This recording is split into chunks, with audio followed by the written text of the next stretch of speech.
Una 3 giorni importantissima ad Amaro grazie all'intuito dell'amministrazione comunale e del sindaco Cristiana Mainardis in collaborazione con il Soccorso Alpino e la Guardia di Finanza per celebrare in modo attivo e operativo i 50 anni dal grave terremoto del 76. Organizzata ad Amaro dal Soccorso Alpino della Guardia di Finanza in collaborazione con il Comune, l'iniziativa ha riunito reparti d'élite e soccorso da Italia, Austria, Croazia e Stati Uniti, tra cui Vigili del Fuoco, Soccorso Alpino, Protezione Civile e Forze di Polizia, per testare la preparazione e la sinergia operativa nelle emergenze sul territorio. Dopo 3 giorni importanti in questo territorio dove si sono cimentate tante squadre cinofile arrivate non soltanto dall'Italia ma dall'Europa e anche a livello internazionale da più lontano, dimostrano come l'attenzione e la cura per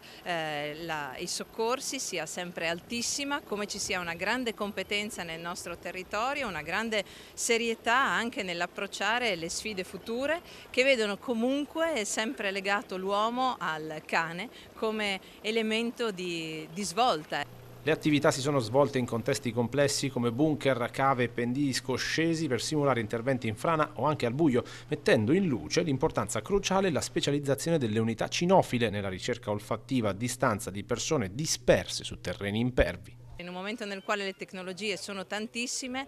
il legame profondo che si crea tra l'addestratore e il proprio cane è ancora un elemento vincente per poter trovare i dispersi. L'esercitazione di oggi è stata un'esercitazione importante per cogliere tutte le novità che appunto a distanza di tanti anni si sono affacciate nel mondo dei soccorsi, ma soprattutto attraverso questa iniziativa per ringraziare ancora una volta tutti coloro i quali ci hanno aiutato e per continuare a fare prevenzione sul nostro territorio che è diventato un esempio per la ricostruzione del Friuli e anche per la nascita della protezione civile.